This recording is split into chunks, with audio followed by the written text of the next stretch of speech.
At my own engagement dinner, the one I'd paid for, Mom leaned over and whispered, "Don't mention the ring. Your brother's promotion is the real celebration." My sister chuckled. "No one came for you anyway." I smiled, set my glass down, and quietly left.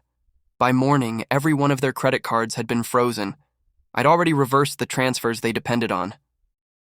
"Why can't you ever do anything right?" Mom's voice hit before I even sat down.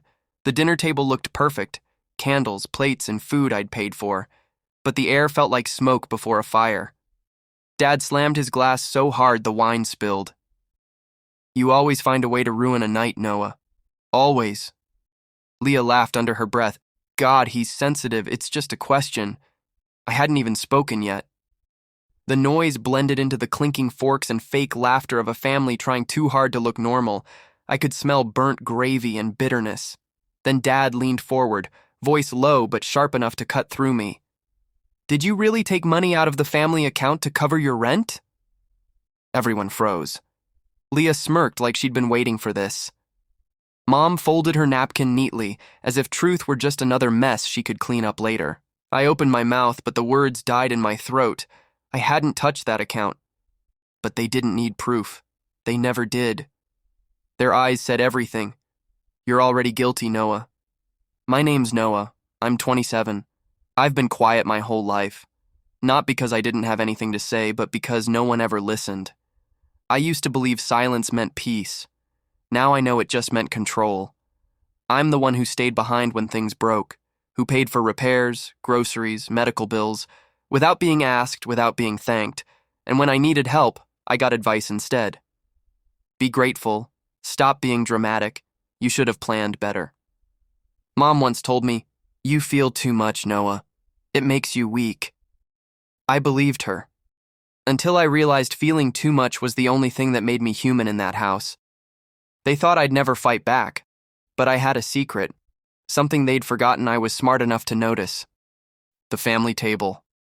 Dad, Charles Rivers, 58, a man who still wore pride like armor and regret like it was someone else's fault. He believed money made him respected, even though most of it came from me. Mom, Elaine Rivers, 54, the kind of woman who smiled at neighbors but sighed when her son entered the room. She loved her image more than her family. Leah, my younger sister, 24, the golden child who never got blamed for anything even when she started it. Sharp tongue, soft lies, and Ethan, my cousin. He'd lived with us for years. Freeloaded, borrowed, smiled through every debt. Everyone adored him. Everyone except the person paying his bills. Me. That night they talked about Ethan's new job, Leah's new car, Dad's old victories. I stayed quiet until Mom said, "Don't bring up your engagement tonight, Noah. Your brother's promotion is the real reason we're celebrating." I froze. "My fiancé was sitting right there," Leah giggled. "No one came for you anyway." The room tilted. My hands trembled under the table, but my face didn't move. I swallowed the words and smiled instead. It started small, a joke, a smirk, a little comment that turned into poison. "You're always so dramatic," Leah said. "Maybe if you weren't so emotional, people would take you seriously." Mom sipped her wine. "You have to understand, Noah. We've all sacrificed. You can't keep expecting us to carry you." I laughed quietly. "Carry me? I paid their mortgage last winter. I covered Leah's tuition when her scholarship fell through. I sent Ethan $3,000 when he said his car broke down, the same car he drove to this dinner. I wanted to tell them I'd seen the bank statements, the ones where Mom used my account to pay their bills, for convenience. But I just clenched my jaw and said, maybe I should stop helping then." Dad's face turned red. Leah rolled her eyes. "Oh, here we go. Poor, unappreciated Noah." Ethan stared at his plate like he wanted to disappear. I noticed his hands shaking. He knew. Dad's voice thundered. "Don't test me, Noah. You'd have nothing if it weren't for us." Mom joined in, tone icy. "We gave you everything, and all you do is throw it in our face." Leah crossed her arms. "He just loves playing the victim." I sat there motionless. They expected a reaction, a shout, a tear, anything, but I just looked at them and said, "You've all built your comfort on my silence." The room went quiet. It wasn't loud words that scared them. It was my calm, because calm meant control, and they'd never seen me hold it before.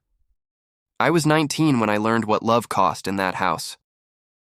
Dad pawned my laptop, my scholarship laptop, to pay for a bill. He didn't ask. He just said, "Family comes first." I worked nights at a diner, studied on borrowed computers, ate leftovers cold in the dark. When I finally saved enough to buy a new one, Mom said, "Don't waste your money on that. You'll never make it far anyway." Leah got a car that same month. Ethan got a loan gift. I got told to stop complaining. That's when I stopped expecting fairness. But not once did I stop giving. When the yelling finally slowed, I spoke. "Mom, should I tell them where my paycheck went the last 6 months?" Her hand froze on her glass. Dad frowned. "What's he talking about?" Leah blinked. "Wait, what?" I looked right at her. She opened a joint account in my name, said it was for saving. It wasn't. The color drained from Mom's face. "Noah, that's not—" Ethan interrupted, voice small. "You told me it was his idea." Dad's jaw dropped. "Elaine, what the hell is he saying?" Mom tried to talk, but her voice cracked. "We were just helping him manage," I cut in.